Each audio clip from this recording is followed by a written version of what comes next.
Topik kita kali ini adalah sejarah kurikulum di Indonesia. Jikalau kita mau melihat video-video lainnya yang berhubungan, dapat kita lihat linknya di deskripsi dari video ini.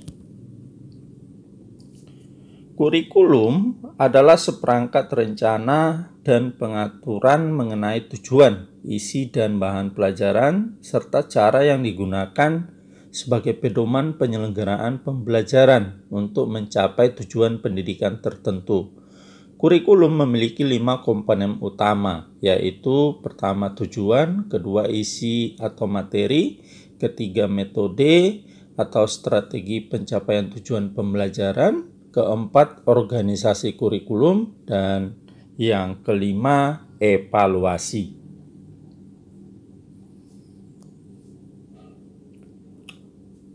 Faktor-faktor penghambat yang kemungkinan muncul dalam pengembangan kurikulum diantaranya 1. Pertumbuhan dan perkembangan penduduk yang terus-menerus meningkat, yang pada gilirannya akan menimbulkan kelangkaan fasilitas belajar dan personel pembimbing, sehingga membutuhkan kurikulum yang lebih sesuai lagi.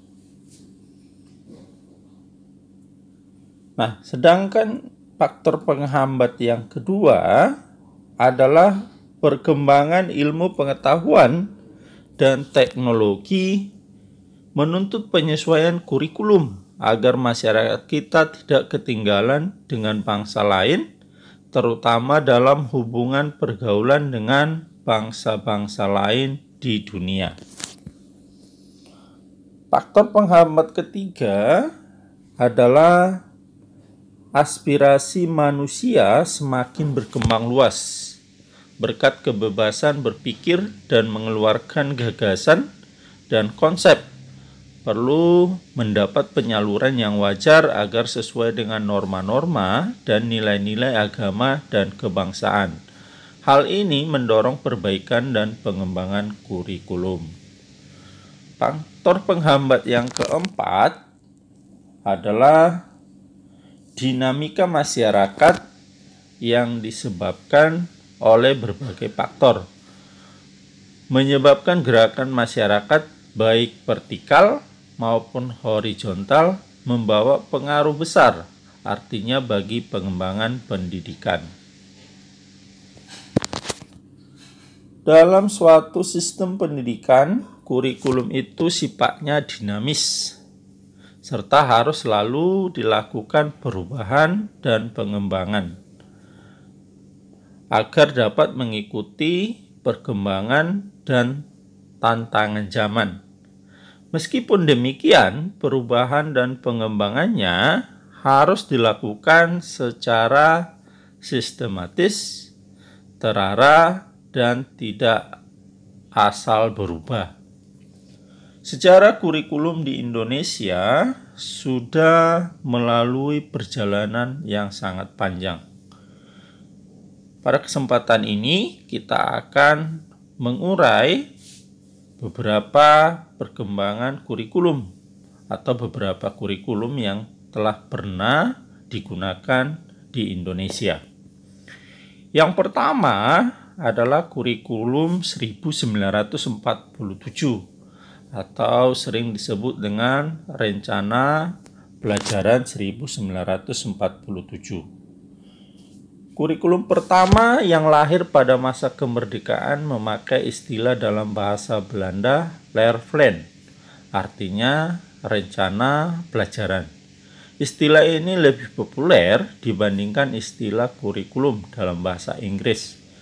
Perubahan arah pendidikan lebih bersifat politis dari orientasi pendidikan Belanda ke kepentingan nasional. Sedangkan asas pendidikan ditetapkan Pancasila. Kurikulum yang berjalan saat itu dikenal dengan sebutan Rencana Pelajaran 1947 yang baru dilaksanakan pada tahun 1950. Sejumlah kalangan menyebut sejarah perkembangan kurikulum diawali dari kurikulum 1950. Bentuknya memuat dua hal pokok. Yang pertama, daftar mata pelajaran dan jam pelajaran. Kedua, garis-garis besar pengajaran. Pada saat itu, kurikulum pendidikan di Indonesia masih dipengaruhi sistem pendidikan kolonial Belanda dan Jepang, sehingga hanya meneruskan yang pernah dilakukan sebelumnya. Rencana pembelajaran 1947 boleh dikatakan sebagai pengganti sistem pendidikan kolonial Belanda, karena suasana kehidupan berbangsa saat itu masih dalam semangat juang merebut kemerdekaan, maka pendidikan sebagai Development Conference lebih menekankan pada pembentukan karakter manusia Indonesia yang merdeka dan berdaulat dan sejajar dengan bangsa lain di muka bumi ini. Orientasi pembelajaran 1947 tidak menekankan pada pendidikan pikiran, yang diutamakan adalah pendidikan watak, kesadaran bernegara dan bermasyarakat. Kedua, kurikulum 1952 atau sering disebut dengan Rencana Pelajaran Terurai 1952. Setelah Rencana Pembelajaran 1947 pada tahun 1952, kurikulum di Indonesia mengalami penyempurnaan. Kurikulum ini lebih merinci setiap mata pelajaran yang kemudian diberi nama Rencana Pelajaran Terurai 1952. Kurikulum ini sudah mengarah pada suatu sistem pendidikan nasional yang paling menonjol dan sekaligus ciri dari kurikulum 1952 ini, bahwa setiap rencana pelajaran harus memperhatikan isi pelajaran yang dihubungkan dengan kehidupan sehari-hari.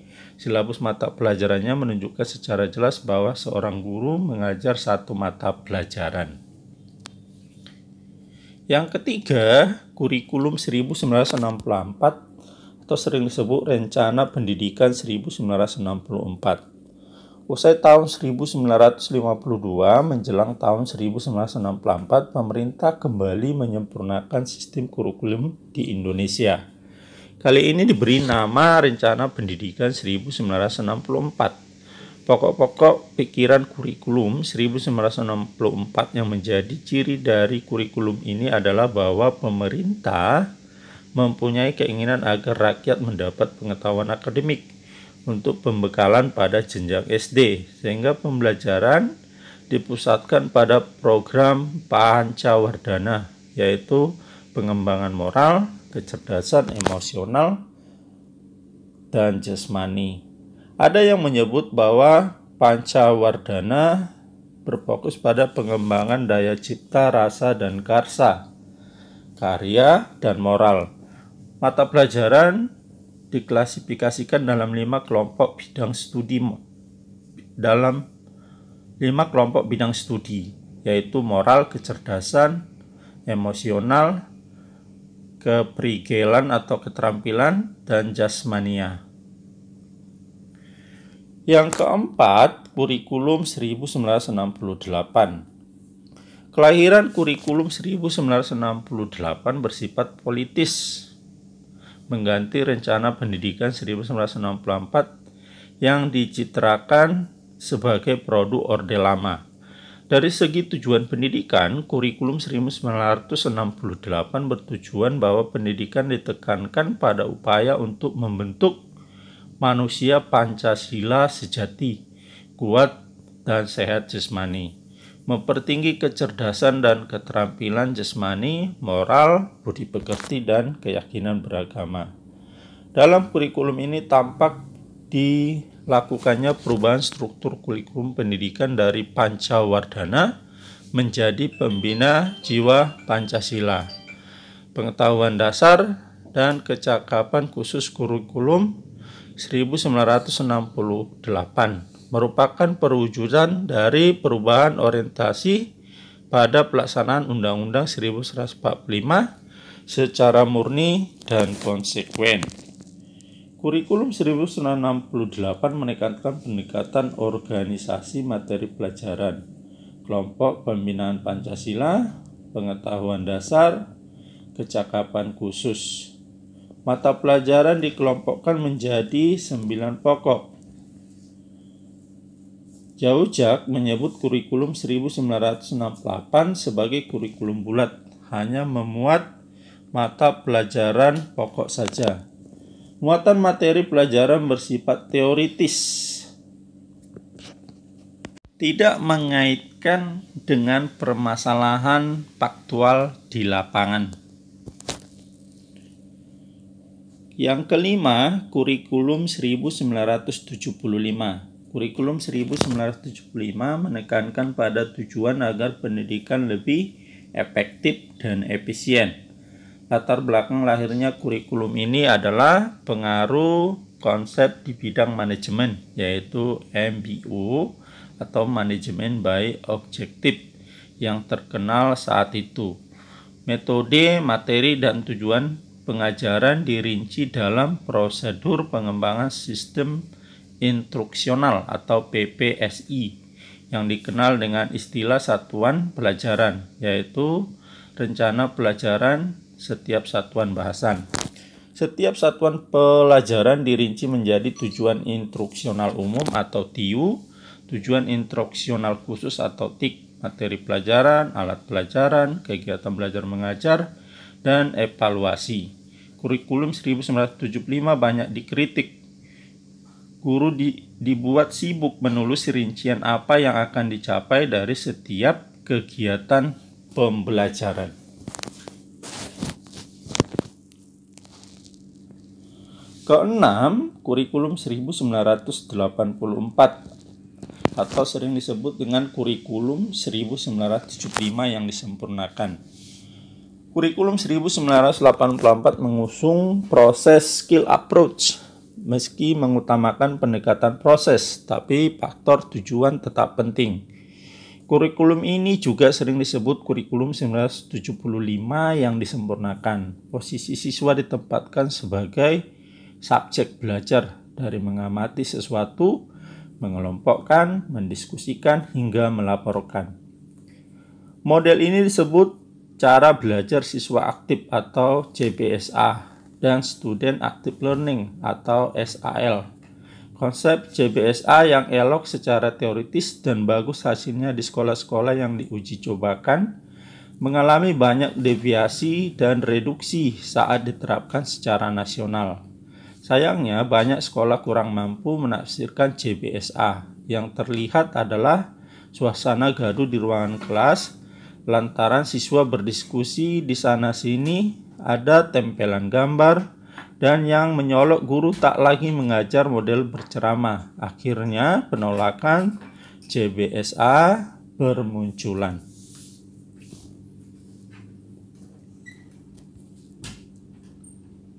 Ketujuh, kurikulum 1994 dan suplemen kurikulum 1999. Kurikulum 1994 merupakan hasil upaya untuk memadukan kurikulum-kurikulum sebelumnya, terutama kurikulum 1975 dan 1984. Sayangnya, perpaduan antara tujuan dan proses belum berhasil, sehingga banyak kritik berdatangan. Disebabkan oleh beban belajar siswa dinilai terlalu berat, dari muatan nasional sampai kepada muatan lokal.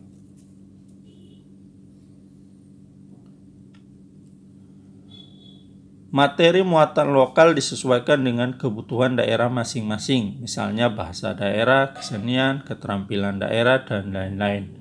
Berbagai kepentingan kelompok-kelompok masyarakat juga mendesak agar isu-isu tertentu masuk dalam kurikulum. Akhirnya, kurikulum 1994 menjelma menjadi kurikulum super padat. Kejatuhan rezim Soeharto pada 1998 diikuti kehadiran suplemen kurikulum 1999, tetapi perubahannya lebih pada penambahan sejumlah materi pelajaran saja.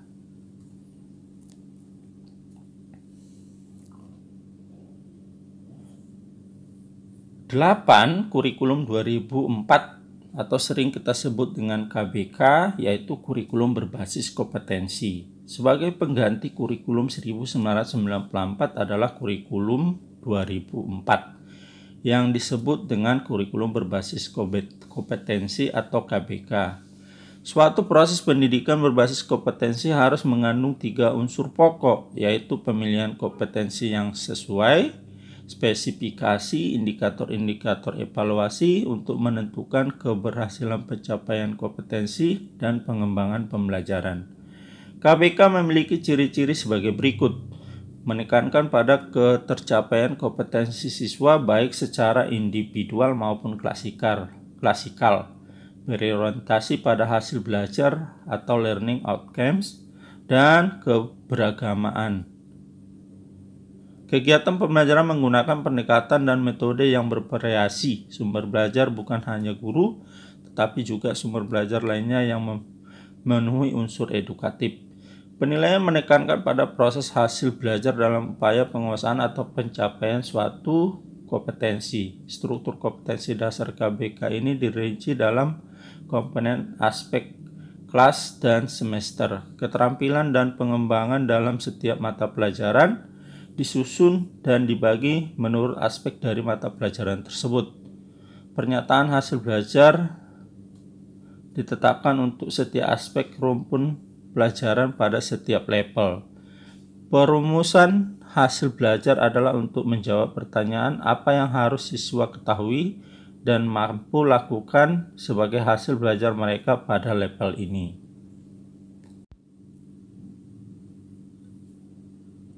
9. Kurikulum 2006 atau KTSP, yaitu kurikulum tingkat satuan pendidikan. Pelaksanaan KBK masih dalam uji terbatas, namun pada awal tahun 2006 uji terbatas tersebut dihentikan dan dilanjutkan dengan terbitnya Peraturan Menteri Nomor 24 Tahun 2006 yang mengatur pelaksanaan Peraturan Menteri Nomor 22 Tahun 2006 tentang standar isi kurikulum dan Peraturan Menteri Nomor 23 Tahun 2006 tentang standar kelulusan. Lahirlah kurikulum 2006 yang pada dasarnya sama dengan kurikulum 2004. Perbedaan yang menonjol terletak pada kewenangan dalam penyusunannya, yaitu mengacu pada jiwa dari desentralisasi sistem pendidikan. Pada kurikulum 2006, pemerintah pusat menetapkan standar kompetensi dan kompetensi dasar, sedangkan sekolah dalam hal ini guru dituntut untuk mampu mengembangkan dalam bentuk silabus dan penilaiannya sesuai dengan kondisi dan daerahnya. Hasil pengembangan dari semua mata pelajaran dihimpun menjadi sebuah perangkat yang dinamakan kurikulum tingkat satuan pendidikan atau KTSP. Penyusunan KTSP menjadi tanggung jawab sekolah di bawah binaan dan pemantauan Dinas Pendidikan daerah dan wilayah setempat. 10. Kurikulum 2013. Pemerintah melakukan pemetaan kurikulum berbasis kompetensi yang pernah diuji cobakan pada tahun 2004. Kompetensi dijadikan acuan dan pedoman bagi pelaksanaan pendidikan untuk mengembangkan berbagai ranah pendidikan, pengetahuan, keterampilan, dan sikap dalam seluruh jenjang dan jalur pendidikan, khususnya pada jalur pendidikan sekolah. Kurikulum 2013 berbasis kompetensi memfokuskan pada pemperolehan kompetensi-kompetensi tertentu oleh peserta didik. Oleh karena itu, kurikulum ini mencakup sejumlah kompetensi dan seperangkat tujuan pembelajaran yang dinyatakan sedemikian rupa sehingga pencapaiannya dapat diamati dalam bentuk perilaku atau keterampilan peserta didik sebagai suatu kriteria keberhasilan. Kegiatan pembelajaran perlu diarahkan untuk membantu peserta didik menguasai sekurang-kurangnya tingkat kompetensi minimal agar mereka dapat mencapai tujuan-tujuan yang telah ditetapkan. Sesuai dengan konsep belajar tuntas dan pengembangan bakat, setiap peserta didik harus diberi kesempatan untuk mencapai tujuan sesuai dengan kemampuan dan kecepatan belajar masing-masing.